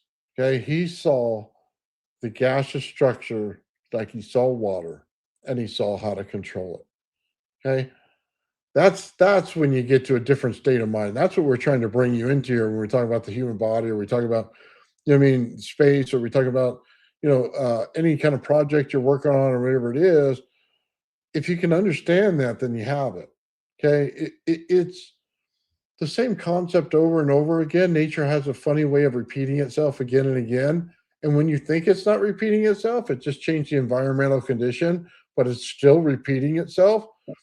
I mean, I can't explain that to many people, but if your energy source is the same, if you're always putting in DC power into something, but it's giving you something different on the other end, and you got all these difference that comes about it, but you're using a battery all the same, just understand you're creating a different environmental condition. In whatever you're doing. That's what changes the energy and how it's working. Okay.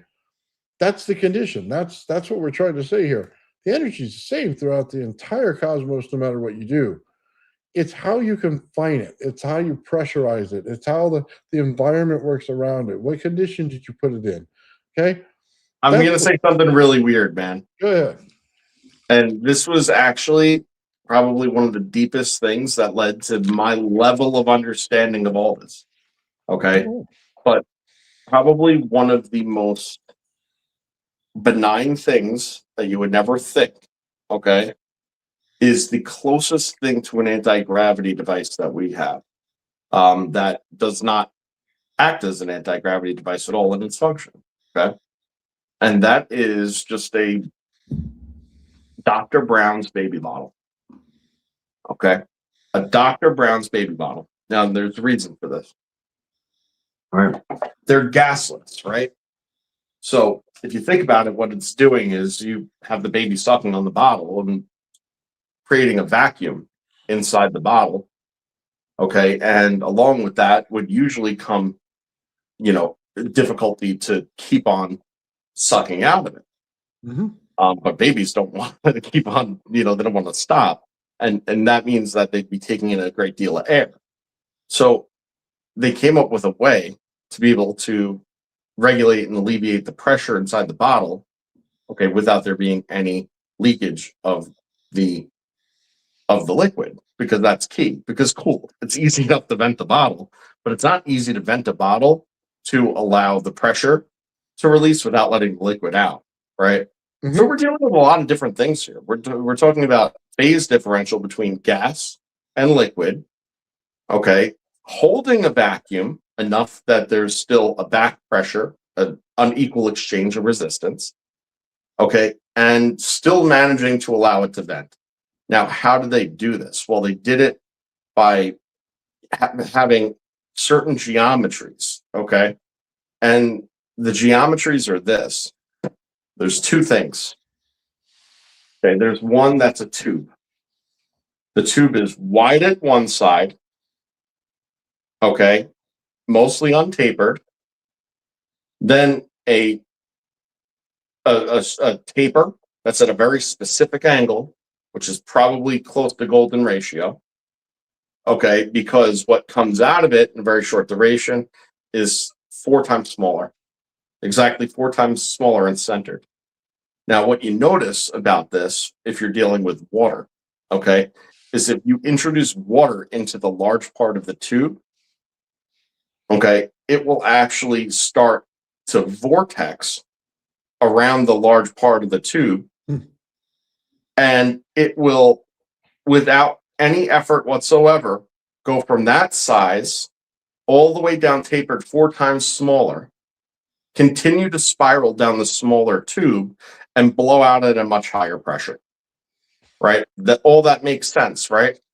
Except how it avoids the turbulence to enter into that hole without the resistance of the back pressure created by the tube. Do you see? That's where it comes in. It's all about that vortex with that, all right? Now, what that hooks up to is weird because it looks like a UFO. It shares similar geometries. If you put the water into that under certain other angles, it also creates a vortex, all right? In addition, where it vents out to, comes to a T and vents out the side. Okay, now, here's where it gets crazy. When you put the water into the thing, which is very, very small, it's probably less than 1/4 of an inch where it hooks up, okay, to these vents. And you put the water in there, it'll blow out both sides in a pulse. Okay, so what is it doing?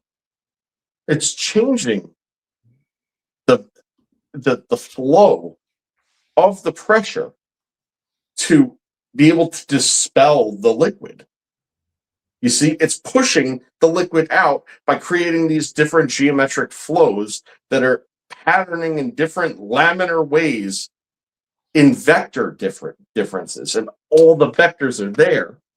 And the result is exactly what you would think. It takes what you're trying to push away and keeps it pushed away while letting the pressure out. Well, what's that sound like? You need the energy to go out, and then you need to push away the rest of the stuff. And how do you do it? By using these different vectorings in laminosity or laminicity or whatever, however it's said. in laminar flow. That's it. It's the closest thing to a UFO. It's totally benign as far as what it is, but it's also, even though it's mechanical, it's passive. It just simply works because of the differentials existing, meaning that, once the differential is created, it reacts to it. You don't need a secondary input to make it function. It just works because the differential is created. Which is the same as all you're going to do anytime you power something, is you're going to create the polarity. Well, once you create the polarity and you have them high enough in separate places, and then they go through that secondary phase of event, all of a sudden your energy is dispersed in a way that it's doing what I'm saying. Bang! It's crazy. Airplanes are closer to anti-gravity, just saying. But no, neither here nor So funny. Oh man. Yeah, you imagine sitting with Joe in an elevator listening to this. We're talking about baby bottles, and he's telling you how the universe works. I love it. Listen, if you can't look at a baby bottle and then realize it's the same as UFO, listen, brother.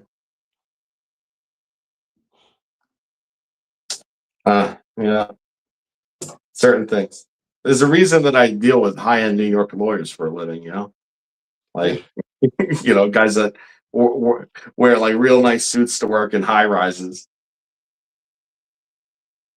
Yeah, I could see that. Wow, they're getting an argument with you. You won't even know which ends up by the time you're done. You're like, well, whatever you want, buddy. I just don't understand anymore. Oh, one day I'll tell you why polar bears are penguins. I haven't figured it out yet, but I will. Oh, penguins, man. I went by the penguins if it smells like shit. Oh, they're terrible, bro. Oh, especially the African ones, it sound. I had to throw that one in there. That was a joke. Good joke. Oh man, I love SeaWorld, man. But every time I go by there, I'm like, oh man. And you always want to go to see the penguins. You know what I mean? Oh, yeah, that's terrible. Yeah. Yeah. Oh man, we'll have to get into one day, Joe. The pictures they show of people riding dinosaurs. You ever see that in the ancient carvings and stuff? I saw something in that, and then there was actually a guy that sounded kind of smart, and he said something, and I cracked up. It's like, all right, so here's what we're gonna tell you about this. Do you see how they look like brontosauruses? He's like, they're camels. He's like, camel? Yeah, and he's like, and we'll tell you why they look like this is because the person that painted this did not live anywhere near where camels live and has never seen one before in his life. and has only heard a description of one.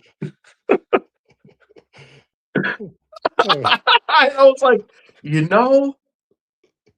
that makes a lot of sense. Yeah. That makes a lot of sense. I mean, if I describe the camel to you, it might look like a brontosaurus. Yeah. Oh, that's good. I like that one. Yeah. Oh my God, shake weight. I remember those things, man. That was the craziest thing. I would never use one of those. Well, we're out there mitigating the camel population as we speak, so so they can't be confused for brontosauruses anymore. What was that in trivia? Does a camel have one hump or two? Both. Either is actually the. I don't know, man. I've never been around a camel. I have no idea what they have. Yeah. There's they could have one hump or they could have two humps. I don't think they could have three humps. Definitely don't think so. And they definitely can't have no hump. And honestly, yeah, that's because all the ones with no humps died of depression.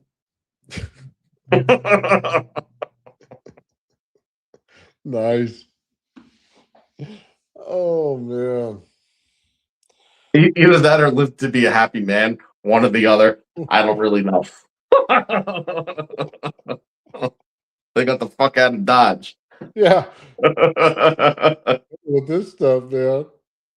Oh, that's funny. Oh yeah. Let's get into some other topics here soon enough, Joe. God, I just couldn't help myself, man. The yarn knitting thing, dude. They're putting this thing everywhere. Yeah, they're building it for yarn, or you know what I Yeah. mean? For ancient toe socks, you know? Yeah. But well, toe socks so they could wear them with their sandals because they didn't have Nikes back then because they didn't Vietnam didn't exist until probably like the 1900s or something. Vietnam didn't exist. They haven't discovered Vietnam yet, the Nike factory. I gotta have a talk with them, man. Every time I buy a pair of Nikes, man, like what is it? Like 4 months later, the bottom of the shoe comes unglued. It's like, dude, who's over there shorting the glue, man? Like, what the frick, man? Yeah, but they used to be like so precise with it, or with the Chinese. Yeah, And man, the Vietnamese, they're sloppy with their glue. yeah. That it's all running up the sides now, and then not in some places at all, where you can like rub your fingernail in between it. It's always the Yeah. tip of the shoe. It opens up like you know what I mean? Like it's talking to you. And then I Yeah. start tripping because I, drag my foot and then I'm falling my fat ass 300 pounds, falling into the ditch because of their stupid shoe construction. It's like, dude, just put enough glue onto it so that I can wear out my shoes naturally. You know what I mean? Without that being the case that I buy new shoes all the time. I mean, great, it's good for you. You get more money, but it sucks for me. Sorry. Yeah, Just griping yeah. about it. I don't know. I'm a big fan of Nikes, to be honest with you, but the ones that I buy don't do that because they're sewn, on the sides. Oh, well, I didn't get the sewn one. They don't Yeah, make you don't get it sewn. extra wide. Yeah. Oh, They they make them definitely do skinny. because man, I wear like Air Force Ones and stuff like that, like Air Force One mids and stuff. Those are basketball shoes. Come on, you have a bigger foot than like Shaquille O'Neal. No, it's not the size of the foot, it's the width, dude. Around here in California, apparently they don't sell them like that. I got a special Yeah, order. that's fair. The internet. Yeah. To buy a different style shoe. Yeah. I used to wear Reeboks, man, back in the day. They were like the most comfortable shoes ever. I Oh had a yeah. pair of I Reeboks used to for a rock year and a myself a half. pair of like LA Gear Kareem Abdul-Jabbar's, Yeah. or like Reebok pumps. Pump. Oh, that was great. Yeah, this all stuff you wish you kept, right? Because honestly, it's like, man, people love that shit now. They pay money for it. Oh, they pay a lot of money for it now. Yeah, I see that, man. Some people have some insane shoe collections and stuff like that. I've seen that out there. Yeah, I It's used like to like that for a while when I had money to piss away. Now, now it's just like I don't remember what year I bought my last pair.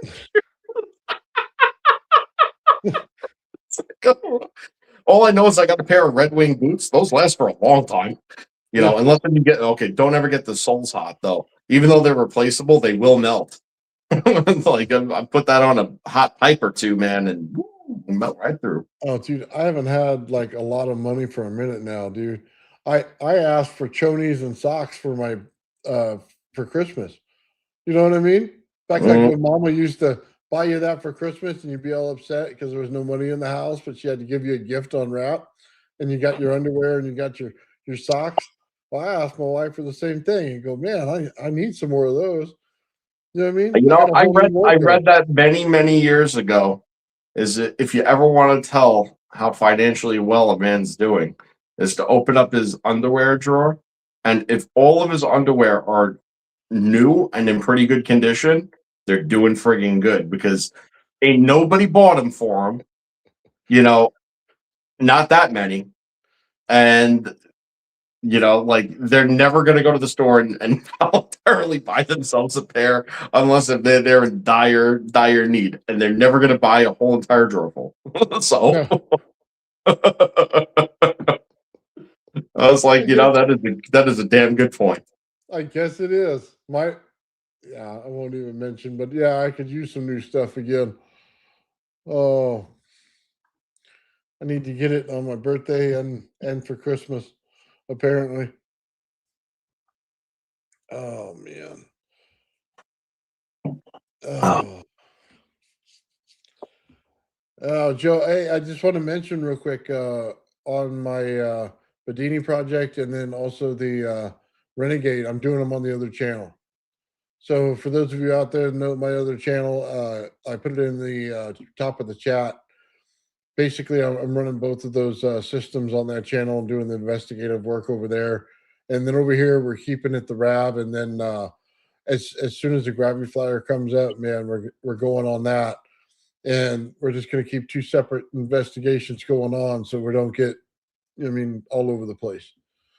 So, yep. And although I can't say exactly when because of the weather, it's going to be mine season again, and nice. and I was able to purchase 9 full days worth of digs. That I could get out there and go find quartz and stuff. So I know I had mentioned that previously, but I have 9 days worth of digging to do. Dude, shout out everybody in the chat and everybody who supported you and Yeah, donated right money, on, man. man. There was a lot of people that were very generous in donating to that, so I really appreciate it. I mean, listen, I got a good deal on them, which is nice, but at the normal price of $100 or $125 per day, I mean, that's the normal going rate. Well, let's just say that it's $1,000 worth of digging that I was able to, Nice. you know, Dude, everybody get loves on. those episodes when you go out there, man, and dig those things out. It's just fascinating to see what you find. Yeah, so like I said last time, when I get out to do it, I will put, me and Nathan will either link up and we'll get it live streamed, or the only thing that's a little hit or miss is the service there is pretty bad. So, if it gets that bad where I can't do it live, then I'll make sure to get plenty of footage and Oh yeah, yeah. provided I get a lot of quartz, we'll have cool experiments, we'll do giveaways, the whole 9 yards. Oh, absolutely, man. Yeah, as long as you get the footage of it, man, we're good. Oh, You know what yeah. I mean? I'd like to do it. I liked when I did it live, though. It felt motivating. It's like, oh man, I better not slack off. What people want. Oh, they better find more in those mines than just your crack, huh? They It's like, gotta I just find better something. swing that sledge a little harder. I don't want to be on the internet looking like a pussy. Oh man. Oh, you did fine last time, Joe. It was great, man. Oh, oh man. Yeah, I Paul think asked if there is a quartz detector. There is not a quartz detector. The quartz detector is banging through the rock until you find the damn pockets of quartz. I yeah. mean, there's no other real way. There's like, I hate to say it, but it's true. There's actually no good method to even look at a rock face and know where one of those pockets is going to be. Yeah. Like, you could find a fracture maybe and be like, okay, maybe it's up the odds a little bit, but trust me, I've seen fractures, broke into them, and there's nothing there. So, Well, it's why they take that big old pressurized hose out there when they mine for this stuff. You know what I mean? And then they get them up in this wash area, and it basically just disintegrates all the dirt until you can find something. well, so there are crystals somewhat, okay, loose in the dirt. I'm not saying that there's not, but that's not how this mine is. This mine is, it's all dull stone, or, which is, like a hard kind of rock, that has dolomite crystal kind of built into its structure. It's pretty hard. Like, it's not very, very hard, but it's hard when it's a whole entire rock face of it. Like, if I handed you a piece of it this big and gave you a hammer, you'd hit it probably one time and it'd break, and you'd be like, "Oh, I don't know what you're bitching about." Okay, when it's an entire wall of it and it's as far as the eye can see in either direction and it's 20 feet high, it kind of absorbs the blow. Yeah. So You're telling me, it's not the same, as just knocking one piece in half. And you really got to chisel this crap out to get into the pockets, because what's cool, right, is that all that shit is volcanic, okay? Or highly metamorphosized or whatever it is, but I'm pretty sure it's volcanic, and it had gas voids in it. And the voids could be very small, voids can be very big, but the whole entire material is somewhat permeable. And at one time, it had geothermal activity where it was fully permeated, the same way that I was kind of describing about the ice cube before, where it's like, it's all around it and it's in it. Same deal. Okay, the all that brine solution where the silica is dissolved into, is inside of these pockets in the rocks, and it's going to leave the crystal deposit inside of those pockets. So sometimes they grow too damn big, for the size of the pocket, and it'll just get stuck all over the matrix that it's growing on. But other times it'll have plenty of room to grow, right? And some of these voids are big, right? So when it has plenty of room to grow, there'll be this void, but when you bust open the void, there's a perfect crystal directly inside of this hole. Nice. So those are the holes you want to find. And it's not only one crystal. If you find the one big crystal, you'll sit there and sweep out with your hand dozens of little crystals, usually. Just stuff that was here or there. And then once the solution fell out, it was like, there you go. That's where it exists. So you can't go in there with the hose, because you could squirt the damn rock all day and it ain't going away. No, I understand that. I'm just saying, like, in other countries, that's what they do. Oh, yeah. There's quartz deposits all over in clay and stuff like that. Yeah. Clay, because the clay does the same thing, makes a void, crystal grows. Yeah. But, yeah, that's not this place. But they got some honkers there, I'll tell you that. Double-handed. Tune in Tokyo. All right, guys. It's been about 2 hours, man. We're going to kick it off today. Guys, I gave out 5 Old Man Build memberships today. For those of you who got them, welcome to the members section, man. And hopefully you enjoy all the content there. I want to shout out a couple things. Mike Faraday on Faraday Research Channel tonight. Check him out. Really cool show. Also, Traveling Fools, man. We're over there tonight doing a show. It's Fool's birthday. So just want to say happy birthday to him. And we'll see him tonight and have a big adventure, man. Very cool. Sounds like a plan. Right on, everybody. I want to say thank you to the chat, man. You guys have been totally awesome tonight. I appreciate it, man. Thanks for listening to us and hanging out with us. That's it. You got anything else, Joe? Peace and love. Right on, guys. Have a great night. The old man will. The old man will. The old man will. The old man builds. The old man builds is broken in the head. People not seeing reality has put them in the red. Where conscious and spirituality been stricken from the norm and replaced with the ignorance of basic magnetic form. The geometry of God keeps running through his head. That's what makes old man builds broken in the head. The old man builds. The old man builds. Spheres of destiny are spinning in his mind, making him travel back and forth in time, battling the establishment for just a little recognition. Has him forcing the world to understand his premonition. That world will have all the technology in the end, even if it means his life will fail to extend. The old man builds. The old man builds. The old man builds. The old man builds.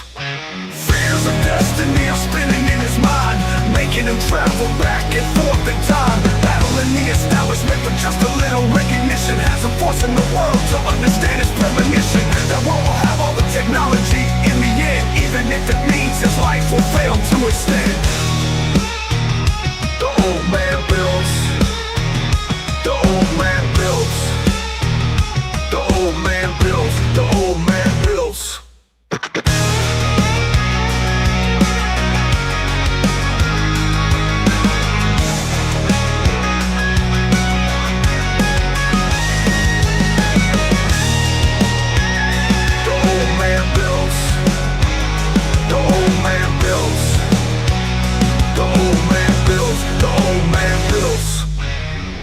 wheels of destiny are spinning in his mind, making him travel back and forth in time. Battling the establishment for just a little recognition has him forcing the world to understand his premonition. That world will have all the technology in the end, even if it means his life will fail to extend. The old man builds,